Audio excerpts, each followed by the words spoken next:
I'm thrilled to be here. I'm Julie Poehlmann Tynan from the University of Wisconsin-Madison, and I will be doing the first part of this, and my colleague Joyce will be doing the second part. So I'm going to time myself so I don't cut into Joyce's time. So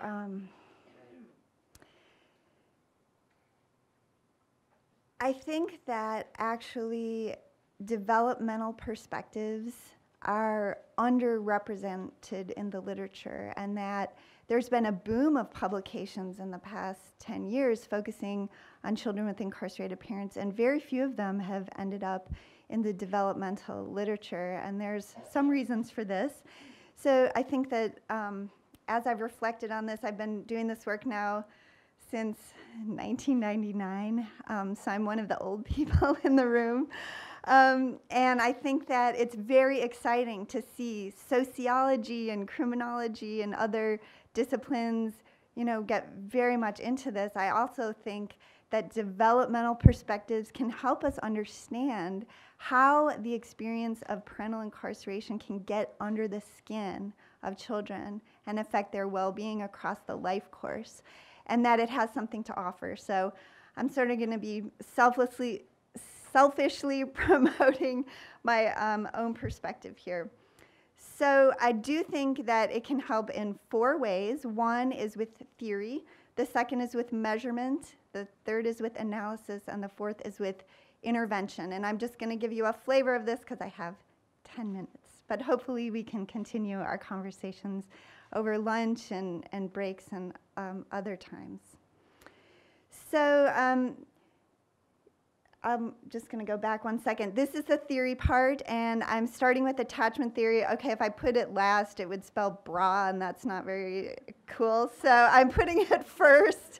And what I do think is that attachment theory has something to contribute. It's often been misunderstood and misapplied, not measured or measured inaccurately, and just generally oversimplified. And so I would like to say that certainly an attachment perspective has a lot to do with traumatic separation and loss, and those are important parts, but it also has to do with the quality of caregiving that children receive during, before, and after parental incarceration, which is huge. It also has to do with how children develop cognitive and emotional expectations for others in their life and themselves. And those can be really powerful mechanisms. And it can even be true that children develop such expectations if they have never lived with a parent. And so separation is only part of this story here.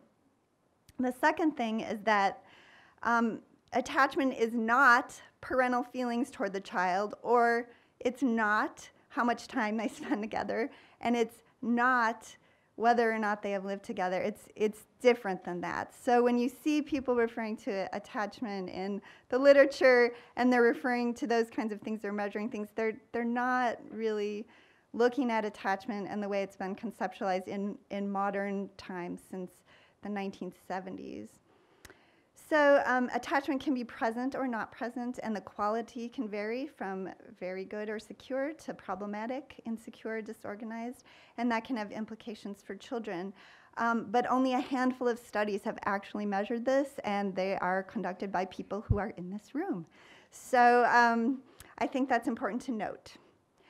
The second part is bioecological model, and of course, I feel very honored to be here at the Bronfenbrenner Center for Translational Research, and this model is an amazing organizing force for people who are doing interdisciplinary work and thinking about the development of children and people across the life course. So I'm not going to talk very much about that today, and I will spend the majority of my time talking about resilience, because I think it's definitely a perspective that can help us move forward in understanding, especially for intervention. And I think that's what we're kind of moving to in our presentation in our book that we're working on. So just a note that resilience is a process. It's not a characteristic or a trait of an individual. And in order to do a resilience analysis, one needs to have some evidence of risk, and I think that we've kind of done that now. But we also need evidence of child competence. That's the word that's hiding there. And we're not as good at that as a field. And then we have to assess assets at multi-systemic levels. And so this is a model that we published in The American Psychologist in 2010. And we basically applied the bioecological model to children with incarcerated parents and highlighted different levels of systems that could be important for children that are specific to children in these cases. And today I'd kind of like to add the resilience piece to this model. And just to note that Danielle Dallaire was also a co-author on that paper. So if we take a resilience perspective here, what we often find when we're thinking about resilience as it's conceptualized by Ann Maston and colleagues at the University of Minnesota is that if you review the vast literature on resilience across multiple studies, across multiple domains of risk, of multiple outcomes, you come up with this short list that's super consistent about what can help promote resilience or protect children from risk. And what you end up seeing is things like child characteristics that might facilitate resilience processes. So it might have to do with self-regulation or temperament, cognitive skills, et cetera. You see family characteristics, especially stable and supportive home environments and harmonious interparental relationships and close relationships to sensitive caregivers and attachment security, et cetera. You also see things at the level of the community that include good neighborhood quality, low level of community violence, well-trained teachers, after-school programs, et cetera. And you see them at the more cultural societal levels, such as good child protection policies, a value for education, et cetera. Now, when you apply this to children with incarcerated parents in the model that we did, this is just examples of what you might see. You might see child characteristics showing up here as self-regulation, cognitive skills, self-efficacy. You see things in the child's microsystem like good schools, capable caregiving. You see things in the exosystem like good co-parenting, which is a topic that people have written about in this area. And then you move out to the wider systems, and I think you'll see a lot of things that people are writing about and policies that are being developed at the federal level in states like family-friendly or child-friendly visits in corrections facilities, alternatives to incarceration, things that people will be talking about and presenting about in the time we're here. So then I think, well, how do we really apply these to kind of move things forward in this literature? And I think that we can do a few things. One is analyzing existing data in new ways. So from a resilience perspective, you can do both person-focused and variable-focused models and test them. And the literature abounds with variable-focused analyses.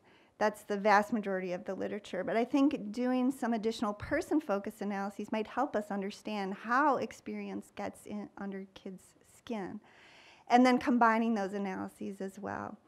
And really trying to unpack the why and the how. And we have a lot of work to do in that realm.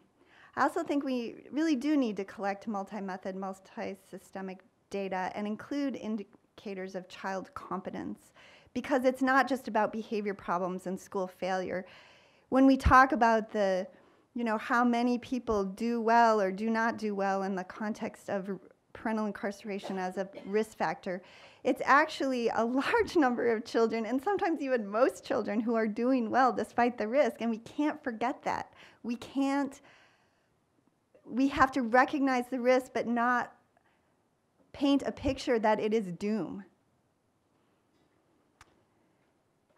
I also think that paying attention to assets across the system levels is a great idea, and that's a wonderful way that we can do interdisciplinary collaboration, because we're each good at measuring and focusing on and understanding certain things. I don't know very many sociologists who are interested or able to measure things like parent-child attachment or self-regulation, but developmental people are really good at that. And I don't know very many developmental people who can do the large-scale population-based sampling and some of the sophisticated quantitative analyses. And we need to do both. We really do need to do both. And that gets at, the process-oriented data. And as Sarah and Anna and Kristen mentioned, we have data sets that are rich in sort of one thing or the other and not always both. And that would be incredibly helpful in moving this field forward, to have the richness at both the incarceration-related data and the developmental family data. And I also think it's important to, when we're thinking of that bioecological model, to make sure we have physiological data. So I have a grad student who's collected data on the stress process and really trying to think about, well, how does that experience get translated into children's experience in their behavior and their lives. And then we also need to intervene. Some of us have started to do intervention work in this area, but the vast majority of intervention work has not been adequately evaluated. So I think it's important to combine intervention with good evaluation. Here's just an example. I also study preterm infants. It's a very, very developmental area. And here's an analysis that I did in the recent past. It was published in Development and Psychopathology. And we did a person-focused analysis using latent class, or it's sometimes called model-based cluster analysis, to identify resilient groups, and then did a variable-focused analysis to find out, well, what predicts that. You can also look at change over time and look at what might be a resilient trajectory, and then examine that. The last thing I just want to mention has to do with how Ann Maston has translated her work on resilience into ideas for intervention. And so one can prevent the risk in the first place. You can reduce the effects of the risk factor. You can mobilize powerful adaptive systems. You can add assets, or you can prevent or reduce harm to key assets. Those are all ways. And this is what it might look like in this area, that you can focus on reducing the risk by doing alternatives to incarceration, safeguarding children when arresting parents, and that can even be true when the parents don't end up incarcerated, etc. You can also promote what's already exists for children, universal interventions that are out there, like high-quality early childhood education, birth to 3 services. You can do things that reduce the effects of the risk, such as child-friendly visitation, trauma treatment, etc. You can prevent harm to assets by treating incarcerated parents, and you can mobilize powerful adaptive systems, such as working on maintaining or implementing high-quality caregiving during incarceration. So not just parenting programs in prisons or jails, but also in the communities, and that's a very explored area. You can think about reunification programs, or even have child-directed interventions such as building child self-regulation. So I hope this gives people lots of ideas and things to talk about. I'm sorry I went over a couple minutes. I will turn things over to Joyce. So thank you very much.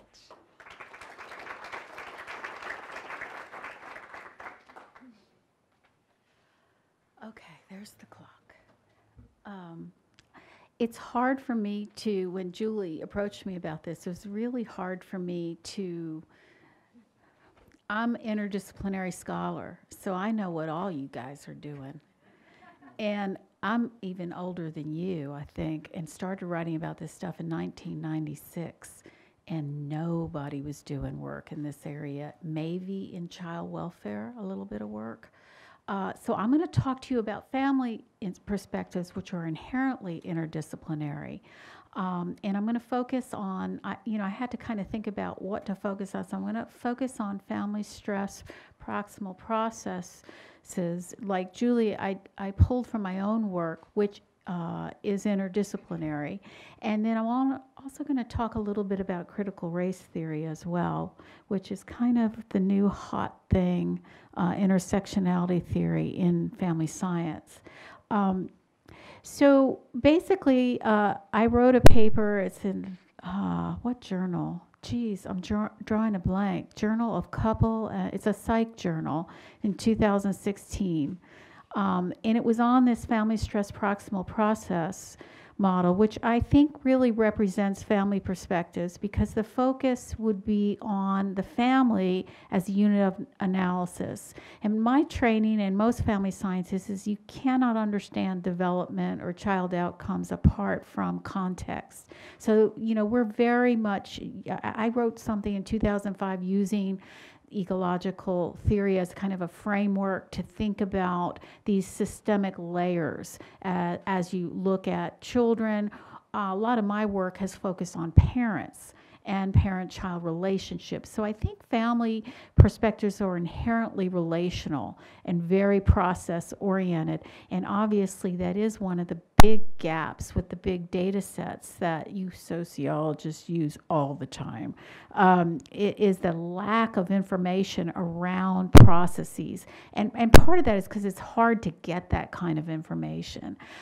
So basically this model, looks at parental incarceration as this ongoing stressor, and it sets in motion kind of a little bit of what Hagen and Foster's work, these stressful sequelae, one thing kind of leads to another. And in other work I've done, we have documented these kind of cascading difficulties and with direct and indirect effects. And so family stress theory tends to center around these intervening psychological and relational processes. These are the mechanisms of effect. This is what is going to really shape child outcomes in terms of either difficulties or resilience or both.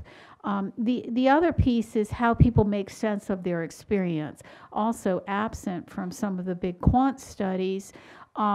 Again, it is hard to do everything, isn't it? But really, this is going to be very, very important. And that's why qualitative research and small sample research can really help us get at some of the nuances here in terms of this heterogeneity that everybody's been talking about. Proximal processes, according to Bronfenbrenner, it is kind of cool to be here in his backyard.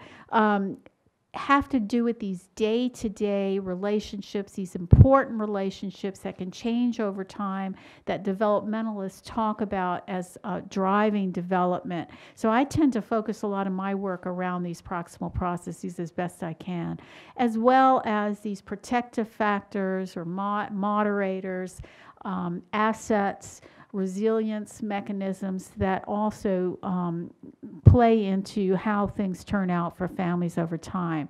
So resilience is a process and also an outcome, and it isn't studied a lot. And one of the reasons is it's just hard to conceptualize sometimes, because resilience is kind of an ongoing thing, and it's hard in certain types of methodological traditions to isolate it as, okay, it's an outcome. Wait a minute, it actually drives outcomes.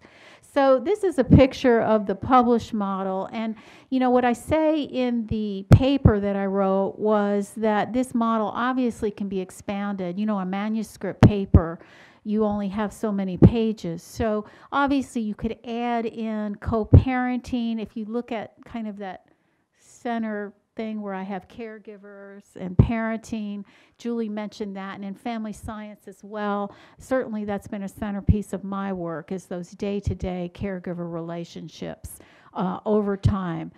I've also done a lot of work in the area of contact and visiting, and that experience, and how that is kind of a mediator of how children experience parental incarceration. So to me, and Chris knows I've written about this when we were looking at these I can't say that word, variation in outcomes related to maternal incarceration. I don't really think you can understand anything about children and parental incarceration without looking at family process.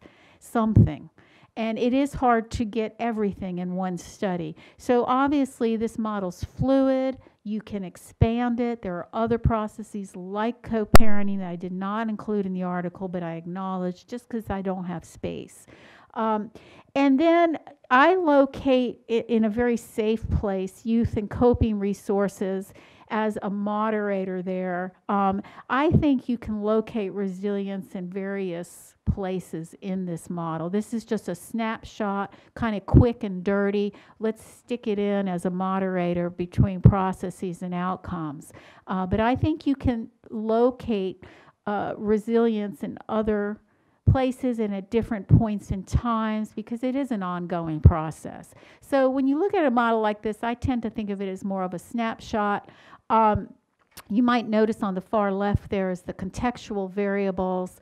And one thing that I think family scientists and the rest of us haven't been able to do particularly well, because it is so hard to do, is to get information about that pre-incarceration relationship. Many parents are non-resident, and what's fascinating to me is children still experience pain and difficulty associated with the incarceration of a parent that they might not even know. And I've only picked that up in my qualitative research. Okay, so I've written a lot about parental incarceration as an ambiguous loss. This is kind of an element of family stress theory, and I credit Pauline Boss's wonderful work on ambiguous loss theory. But basically this idea that parental incarceration is a highly stigmatized and uncertain loss. And even, again, for children who don't live with their parent, we see evidence of this in the qualitative data. And children, we did a pilot study in Richmond, Virginia, 2 summers ago on at-risk population, and found that children, we piloted a stigma measure. There is no stigma measure for children with incarcerated parents. So we piloted a measure that was from HIV, kids with HIV parents, and adapted some of the questions. And what we found was kind of promising in the sense that children with incarcerated parents had significantly higher stigma scores on this piloted measure. I'm not going to say too much here because I'm running out of time, but obviously children's positive relationships with their primary caregivers are critically important in terms of how they experience any kind of stress. And I am finding in my qual research evidence of close relationships, evidence of strong relationships that seem to be, and really good evidence of parental advocacy, even among the most at-risk families. And then I've done a lot of work in the area of prison and jail visits. I'm going to move on there because I don't have time. But just show you a model that was tested. This was published in 2015 in the Journal of Child and Family Studies. And what we found is that visitation problems, I have a little scale kind of to get at that. Those difficulties fully mediate how parental incarceration whether it connects with child trauma symptomology or not.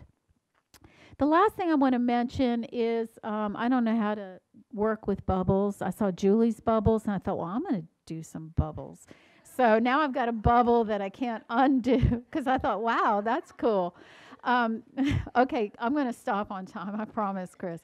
But basically, I wanted to talk, I don't know how to get rid of the bubble now, but basically, I want to talk to you a little bit about intersectionality because family science is kind of ahead of the curve here in terms of thinking about ways to bring race, ethnicity, age, socioeconomic status, and other elements that we know, we always put them as control variables, and kind of bring them into the study of parental incarceration in a very meaningful way.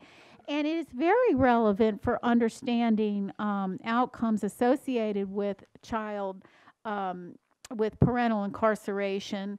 And it necessitates 2 kinds of research. One is qualitative research, and that quote is from a qualitative study. I would never have known that unless we asked the kinds of questions. So I actually have colleagues who are using that quote in their classes to try to illustrate intersectionality to their children. Because one of the challenges is I can sit up here and say, you know, and Anna and I have talked about this, you know, race does matter and we really need to think about it. But it's really hard hard to get at how it intersects with other kinds of issues. And so this mother was talking about the fact that, well, she couldn't get a job not because she was an ex-con, that was her words, but because she was black. As soon as and we're in Virginia, as soon as the employer saw her, she said she could tell on her face there was no way she was going to get that job. That has implications not only for mothers, but for the family in general. Okay. The last slide is just some thoughts I had about trauma-informed care. When I did some work on child trauma from my 2015 paper, what I found is studies where people talked about it but actually didn't measure it. So similar to what Julie was saying about attachment, I think it's very important to include in work in this area. Again, a lot of kids are doing really well. So it always depends on the questions that you ask. But we also know that they are exposed to stressful life events, and we theorize that this is a primary mechanism for trauma for children. And this goes unnoticed and really connects with other kinds of emotional and behavioral difficulties that children are having. So I think that trauma-informed care is a very important avenue for intervention. Now, Julie said there's a last slide here. Can we integrate developmental and family models? Absolutely, but Julie says not necessarily. So I have to think about this more because I'm more of an integrative scholar. I think that the conceptions of resilience may differ, but Julie, is there something you want to say about this slide?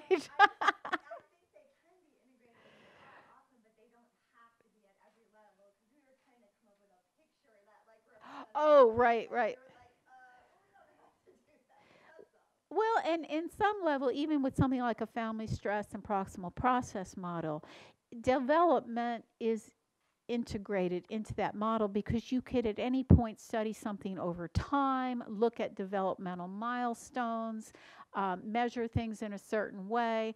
But I would agree with Julie's main point that, some of us do some things really well, and all of us, I think, have a complete picture. It's just a matter of putting it together. Thank you.